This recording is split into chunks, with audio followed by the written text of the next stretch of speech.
The Cardinals and the Phillies are both coming off divisional series losses. Who is going to give the other team the edge this weekend at Busch Stadium in St. Louis? We've got the answers today on this Locked On Cardinals and Phillies crossover.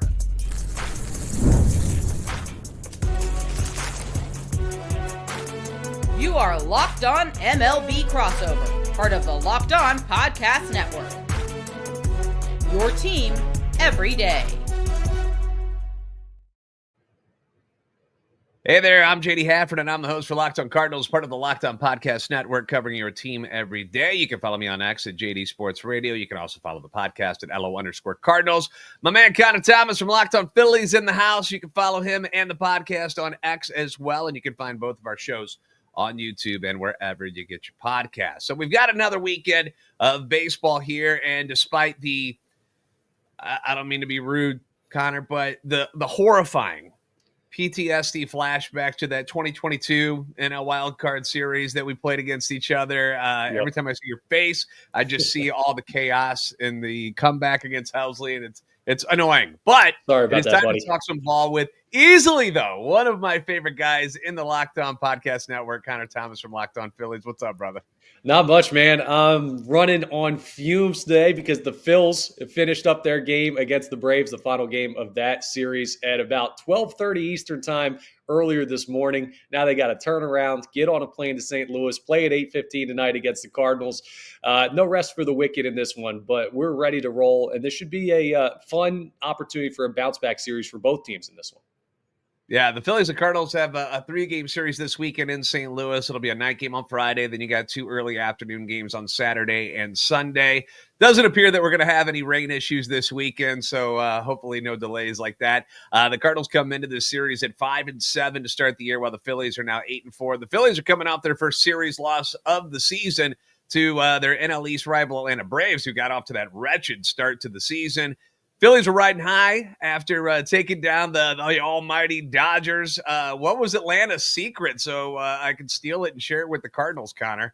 Yeah, absolutely. I mean, the Atlanta secret was kind of everybody's secret so far. The Phillies still have had a little bit of trouble getting the starting pitching. They kill the bullpen. From the seventh inning on, their numbers are unbelievable, easily the best in baseball at the dish, average, OBP, slugging, everything. Like, they are monsters from the seventh inning on, but they don't get enough consistent production to this point in the year off starters. So if you've got guys that could go out there and give you a solid 5 or 6 innings and maybe jump on some Philly starting pitching, easier said than done early, which is what you saw Atlanta do in that series, that's the success recipe for beating the Phillies right now. So that's where it's going to start in this matchup. Cardinals ended up losing 2 of 3 in Pittsburgh, and I hate to use excuses, but the Phillies are kind of doing the same thing that the Cardinals had to do. They were basically a zombie squad in that game on Monday night after having to play 2 in Boston on opening weekend in Boston. They played 2 on Sunday and got obliterated, embarrassed on Sunday Night Baseball. Then they come back. They land in Pittsburgh at like 3:30 in the morning, and then they have to play a game that night.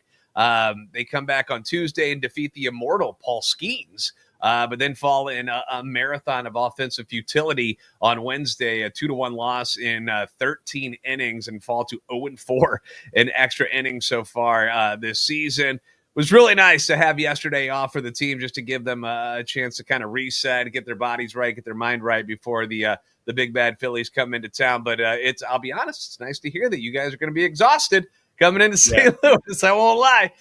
We're going to talk about what the biggest storylines of the year for each team have been up to this point.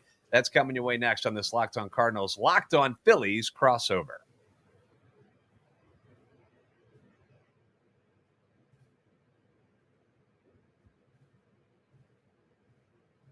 Get the supplies you need from the site made for the skilled trades, Supply House. Whether you're in plumbing, HVAC, or electrical work, Supply House is the reliable way to order products online. Their easy-to-use website. It's packed with helpful resources and the latest product info to help you get the job done right. Plus, with a complete inventory of over 200,000 parts from 400-plus top brands, you're going to find exactly what you need. It's going to get delivered fast, and it's available from coast to coast. And if you need help with an order, good thing is Supply House is there for you, offering you expert support and industry-leading service, and you'll always get to talk to a real person. not something that always happens in this day and age. So it's really nice to actually have another human being on the other line. And for trade pros, and you're looking for that extra edge, they've got their free Trade Master program, which offers exclusive perks like a dedicated phone line. You get free shipping and discounts on every order. Thousands of skilled professionals are already taking advantage. Now it is your turn. Join the Trade Master program today at supplyhouse.com/TM and start ordering plumbing, HVAC, and electrical supplies with just a few clicks. Plus, use promo code SH5. You'll get 5% off your first order. That's supplyhouse.com.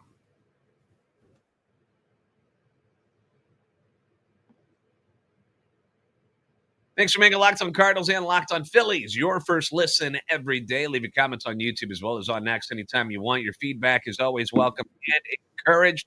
And if you've got any extra caffeine you want to send to Connor Thomas, you can do that as well. JD Hafron from Locked On Cardinals, Connor from Locked On Phillies. Let's start with the Phillies. Connor, what has been the biggest storyline for you guys this year? You mentioned starting pitching has not lived up to expectations so far. Is that kind of the biggest thing going on with you guys? No, the starting pitching has been great. They haven't been hitting starting pitching all that well. The starting pitching, honestly, it could be the biggest storyline in the positive for the Phillies. They've got an awesome rotation. It has lived up to the billing prior to the season. You're going to see some great arms in this series. Aaron Nola, funny enough, his 2 starts so far this year have been 2 losses, and you expect him to be one of the top arms in the rotation, but also you're going to have Christopher Sanchez throwing. You're going to have Zach Wheeler throwing in this series. This is one that the Phillies should frankly just win the series based on their starting pitching because it's been so darn good, and the arms you have are taking care of business so far. In the negative sense, the biggest storyline to me has been the bullpen not as advertised because they lost Jeff Hoffman in free agency. They lost Carlos Estevez in free agency, but they've had some guys that have just not panned out in the pen to this point very early in the season, but great starting pitching, giving up some with the bullpen. That's how they've lost some of their games so far this year. So if the bullpen on probably about 7 hours of sleep before they have to get to the ballpark, maybe less than that, can go out there and get some work in tonight and look better, that would be an encouraging sign. On the Cardinals side of things, offense, a surprising offense, Connor, has been the one constant that they've been able to rely on outside of the loss on Wednesday where they just could not put anybody across the plate for 13 innings. It was bizarre. But this offense was anemic at times last year. They were one of the worst in baseball with runners in scoring position. They just never could come through with that big hit when they needed it. And this year, it's been very much different, very much the opposite from last year. So that's been impressive over the first couple of weeks for the Cardinals. They're currently second in the major leagues in batting average behind the Padres. They're second in OBP behind your Phillies. 6th in slugging, 4th in OPS. They're tied for 3rd in runs scored and total hits as a team. And coming into the season, when we were doing our preseason shows and expectations for the division and whatnot, everybody pointed at the Cardinals offense and was like, well, you guys are going to be terrible at offense and not be able to hit the ball. You're not going to score runs. And that's why you're going to be a losing team this year. And first couple of weeks, of course, they're one of the best hitting teams in baseball. It's been very, very surprising, and they've been doing it while still waiting for Wilson Contreras to break out of his early season funk. He was a guy that I said was going to be one of the top hitting first basemen in baseball, and he's been everything but that. Supposed to be the anchor of this offense. He's only hitting 102, has 0 home runs, 3 RBIs, just 2 walks, but he struck out 22 times, which is tied for the highest amount in the entire league with the Cubs' Seiya Suzuki. And on top of that, they ended up losing one of their big bats in Ivan Herrera, who had been huge so far this season. He's going to be out for the next month with a bone bruise.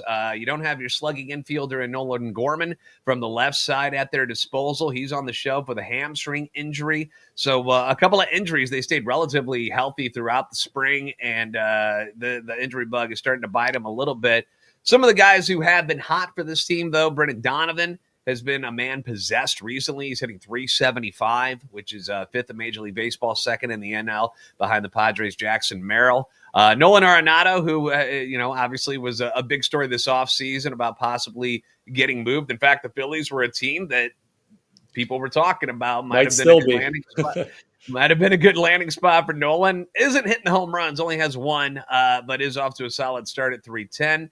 And I think the biggest surprise has been what they've gotten from a couple of young guys like Jordan Walker. Ivan Herrera obviously has been great, but is out with the injury. Victor Scott II, been excellent as well. 286, a home run, 7 ribbies, tied for third in the league with 5 stolen bases. He's been a whole lot of fun to watch. Contreras, this is where I want to get back to your Phillies and some of the cold spots for your offense. Contreras has been batting second in the lineup this entire time. Like our manager, Ali Marmol, has refused to move him down because, and I kind of get it because it seems like he'll have like a game where he gets a hit or two and hits a couple line drives. You're like, oh, here he comes. He's going to break out. And then he just goes like 0 for 7, 0 for 8 again, and strikes out 4 times, and he vanishes again. And the fans are wondering why Ali doesn't push Contreras down in the order. The Phillies have had a guy over at third base that has been struggling on offense as well, and you guys have decided to actually move him down in the order. Tell me about Alec Bohm and what's going on with him. Yeah, he's in a real tough spot right now. And I'm going to marry this conversation with Brandon Marsh, who was talked about as an everyday center fielder for this team ahead of the season. They've already gone to a quasi-platoon situation out there. Alec Bohm has not been hitting the ball well at third base. And here's something to remember for Cardinals fans, for Phillies fans, for baseball fans. I believe still the league leader in batting average is George Springer of the Toronto Blue Jays. George Springer is not going to lead Major League Baseball in batting average this year. It is early in the season. So you're going to see some performances that are not indicative of the full season's baseball card when everything's all said and done. But we can only talk in the here and now. And the here and now, Alec Bohm is turning into basically an auto out for the Philadelphia Phillies. So he's hit a couple balls hard the last couple of games. They did move him down in the lineup, which was a great thing to see because he was batting cleanup. And when Bryce Harper bats third, or even if Bryce Harper's batting second when Trey Turner bats leadoff, and then you go ahead and move him up to the 3-hole, Alec Bohm in the middle of the order was a crater for this team to build consistency on offense. So it's one of those things where you believe in the pedigree of the player, all-star starter last year, 2 seasons in a row of close to 100 RBIs. You think, okay, he's going to come out of it at some point, but mentally it's taken a toll on him. He feels like he's in a spot where it's just frustration knowing he should be better. Brandon Marsh, on the other hand, when we're talking about guys that are ice cold right now, he was 0 for his last 17 going into last night's game. Did not record a hit in that game, so he's 0 for his, last 20 or 21 plate appearances, which is absurd.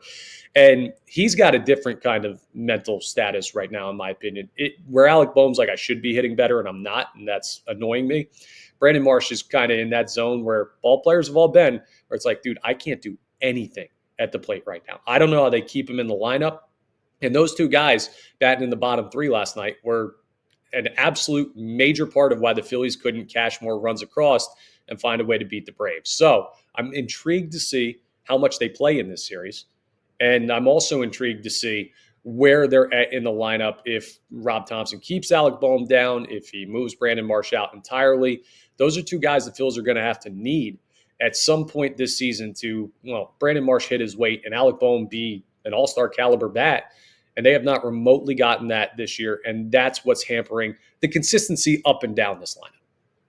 Yeah, and we're talking about a Phillies team that's 8-4. It's not like they're struggling to do anything, but it's a team game. Everybody knows that. It takes a little something from everybody in the lineup to get those W's. One of the guys that has been, I would say, a pleasant surprise for the Phillies so far is a former Cardinal and Edmundo Sosa, who I saw him robbing home runs over in left field. Didn't even know he played left field ever. He was always an infielder with the Cardinals. How's Sosa been for you guys? You guys enjoying him? Absolutely. Believe it or not, if Cardinals fans did not see this. So the robbed home run, which was all over social media and highlight reels, he was making his first career start in left field. That was the first ball he fielded in left field. I believe, if I'm correct, it was the first inning. And Marcell Ozuna put one down the line. And I don't know, dude. The guy's a superhero. Now, he is still a depth player. He's red hot right now. Starting to cool off a little bit. But he's a guy that he's tough to get in the lineup every day because he's mainly an infielder. And Alec Bohm was an all-star last year. Trey Turner was an all-star last year. Bryson Stott is a guy whose glove you absolutely love at second base, and you want to keep him out there so he can get warmed up. So Sosa's had a great start, It's just very tough to get him in the lineup consistently enough for him to make a difference. And it's also very hard to argue that he's more of an everyday player than any of the guys the Phillies have at those positions. So a great bench bat, but you need some of the starters to make him less playable would be ideal, even though, dude, I don't know how you guys felt about him when he was there in St. Louis. Fan favorite here. Great guy. Work ethic's incredible. Edmundo Sosa is what every bench player in Major League Baseball should aspire to be. The Cardinals fan base, we dug Sosa at the time when that deal was made, and it's worked out for both teams, really, because Jojo Romero coming over, who at the time, I think he was in the minor leagues for the Phillies at the time they made that trade, and he's become one of their top left-handed relievers at the back of the bullpen. So one of those trades where it's a win-win for both sides. Big names, obviously, in the Phillies lineup. Bryce Harper, clearly we're all familiar with them. JT Realmuto has cooled off a little bit over the years. Trey Turner, obviously, still there. Nick Castellanos. All right, now, Nick Castellanos is a guy that notoriously murders the Cardinals. He did it when he was a Cincinnati Red. He's done it as a Cub. He's probably going to do it as a Philly. How are fans feeling about Nick after last year when things weren't quite so good for him? Yeah, it's funny. Nick Castellanos actually had a good finish to the season last year, but because he started slow, everyone was kind of out on him. His personality and Philadelphia's personality do not get along, right? They don't. He's this kind of strange, aloof guy in the way that he approaches baseball, and Philadelphia is intense to the nth degree. So there are naturally facets of the fan base that don't really feel like Castellanos is a quote-unquote Philly guy. So that's always he's behind the eight ball. But he's been really darn good from about the All-Star break last year on. He started off the season really hot. And you know what's going to happen coming into this series? We're going to hear the Nick Castellanos stinks people again because he went 0 for 5 in last night's game with 5 strikeouts. I haven't seen someone do that. I don't even know. I know 4 is the golden sombrero. I don't even know what 5 is, platinum sombrero. So he's been swinging the bat well. He went back to the chasing the outside slider a little bit last night. But he's going to be important because if Alec Boehm is not the protection from Bryce Harper, and he has not been, the only other bat is Castellanos. Realmuto's not that guy anymore. Castellanos is the only guy that can hit in the middle of that lineup and actually give Harper some protection. The Braves worked around Harper after he hit the 7th inning home run in Game 2. That was a big part of the Phils finding that win. So Cast is a big part of this series. Schwarber's another guy. Kyle Schwarber is red hot, one of the best hitters on the planet right now too. So when you have holes like Marsh and Boehm in the lineup, you look at the guys making the $100 million contracts and you say, okay, top 4, top 5 are going to have to carry us in this one. That's going to be the idea against the Cardinals. Kyle Schwarber, obviously very familiar with the home runs that he does against the Cardinals. He's got 6 already this season and 12 ribbies. He's batting .283. He's doing Schwarber stuff. I still am shocked at how many times that people just passed on him going to the Nationals. Is that like where I'm like, why is nobody in on this guy? But he's found a home in Philly, and it looks quite comfortable. All right, coming up, we are going to talk about pitching matchups. Plus, we'll give you our picks to click coming up on this Locked On Cardinals, Locked On Phillies crossover.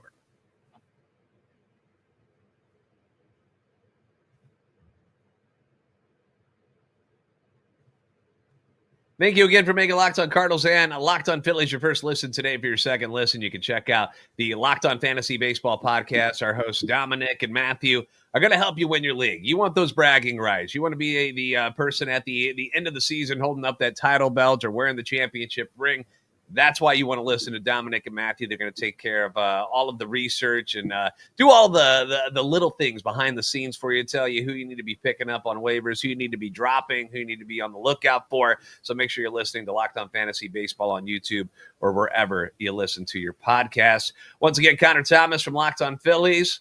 JD Hafron from Locked On Cardinals. Big series this weekend at Busch Stadium in St. Louis. Let's go through these pitching matchups real quick, Connor. Friday, you've got Aaron Nola, who you said 0-2, a little bit surprising, going up against Andre Palante, who's 1-0.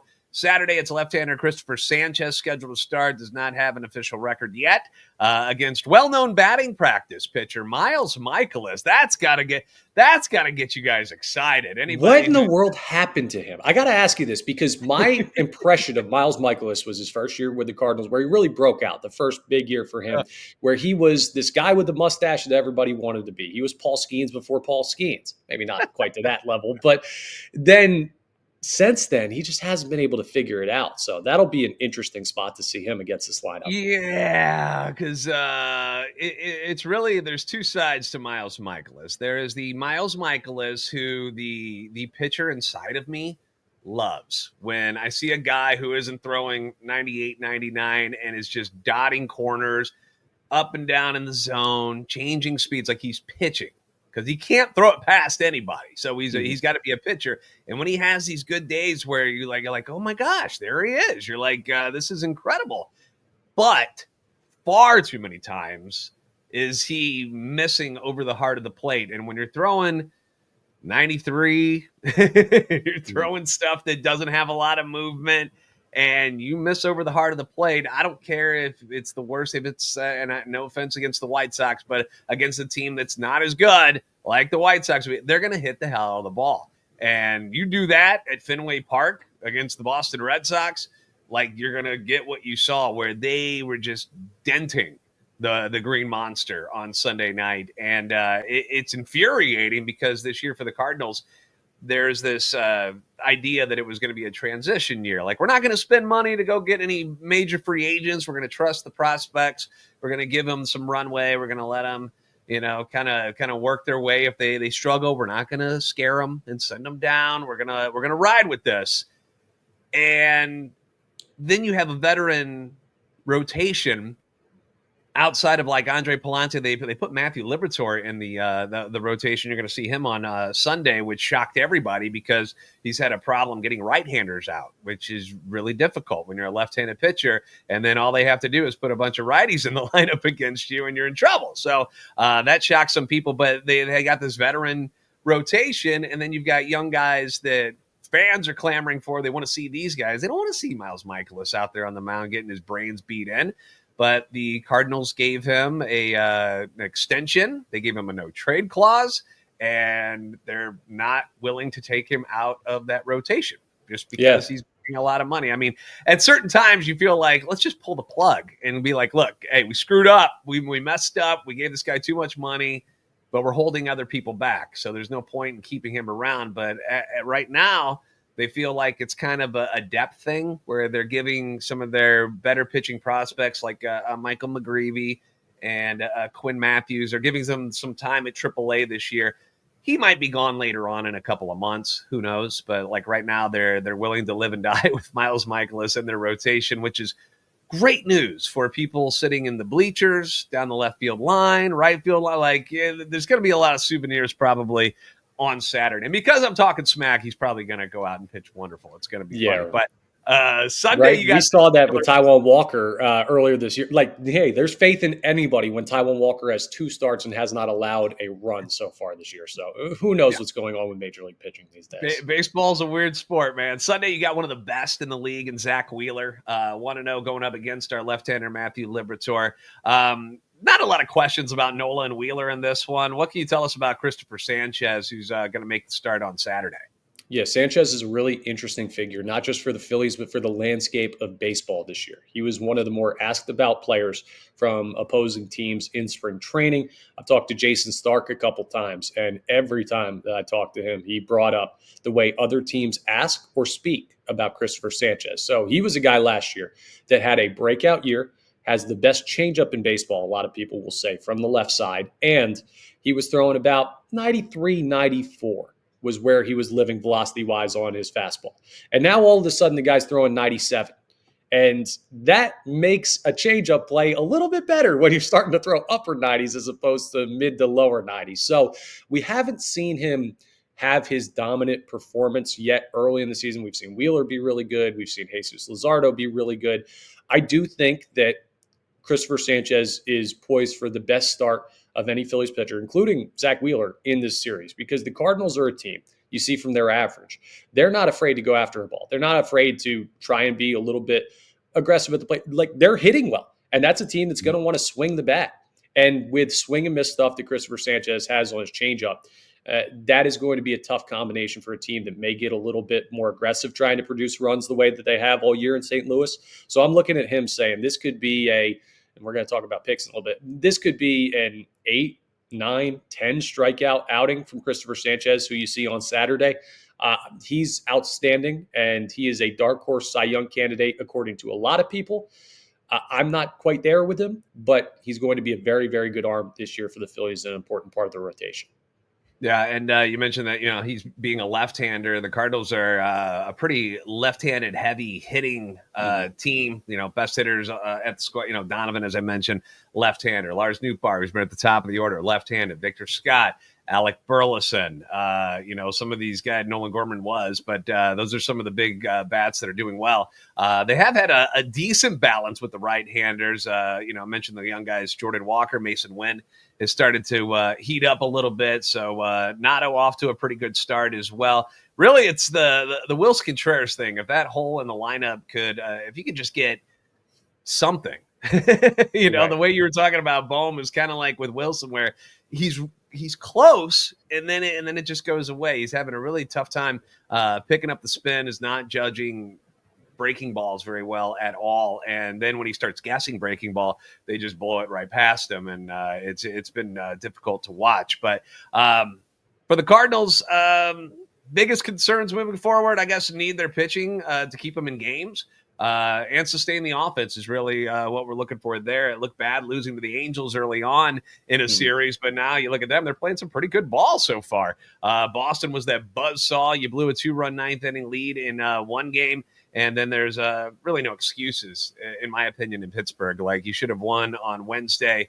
You beat Paul Skeens, but you don't win that game on Wednesday. That's a tough one to swallow. Need to learn to win those close ball games. Any concerns for the Phillies moving forward before we make our picks? Yeah, the big one tonight is just the turnaround from the late night in Atlanta, the late flight getting in. The only guy that's going to be well rested is Aaron Nola, who flew in the day before, as starters usually do when you have another road series after that. But I don't know what type of shape the guys are going to be in coming off of a tough loss. What I will say is, Cardinals fans, you better be looking for a win tonight, because this team is not happy that they dropped the games to the Atlanta Braves. Close, hard-fought games in all of those, so they're going to want to bounce back. This is a really talented, really strong resolve with this Phillies team. There's a reason they're called the Fightin' Phils. And if you don't beat Nola game one with half the roster asleep from the night before, you're going to see Sanchez and Wheeler, arguably the two best arms in this rotation, with a team that's really going to want that bounce back to show that they're consistent winners like they showed through the first three series of the year. You got to go get game one if you're St. Louis. If the Phillies find a way to a win tonight after what they went through last night, it'll be an incredibly impressive performance by them.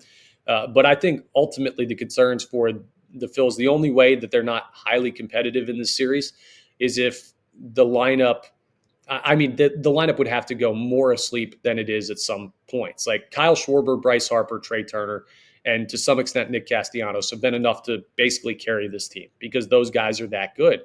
If Alec Bohm, Brandon Marsh, Bryson Stott hit it all in this series, this team becomes near unbeatable with the pitching they're going to get. So the concerns, they're not as big as the fan base would imagine, but early season, things get accentuated a lot more when you've only played 12 games.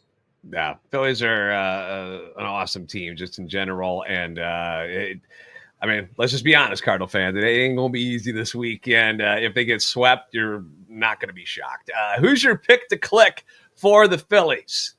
Yeah, I am looking at – I'd love to look at Kyle Schwarber in this series, but I can't go ahead and do that because he's so red hot right now. That's a layup. That's easy. I'm telling you what I think is going to happen in this series is we're going to see, and maybe I'm just being wishful here. I think Alec Bohm has a big series. Remember, he went to Wichita State, which obviously it's not in Missouri, but it's kind of in that area. He's going to have a lot of family in town getting tickets to the game because it's not too far from the area of the country where he's from. He's in this kind of where the two roads divide is where Alec Bohm is at right now. And you got to believe that a guy with his track record, All-Star last year, 2 seasons of nearly 100 RBIs, guy that's been a clutch hitter for a couple seasons for the Phillies in the regular season at least, If there's a place where he's going to turn it around, he's going to see some pitching he can handle. So I think Alec Boehm is going to have himself, not a big series, not like he's going to bat 450 in this series or something, but I think you see one, maybe two multi-hit games from Alec Boehm. Yeah, nothing like a Miles Michaelis coming up on Saturday to get a guy out of a cold streak. I'm going to go with Victor Scott II in this one, being the fact that you got, even though they're two of the best pitchers in baseball, and Nolan and Wheeler, that's two righties, and Victor Scott, it hasn't really mattered how good the pitcher is on the mound. He's just taken really good at bats this year. He's been so impressive compared to what he did last year.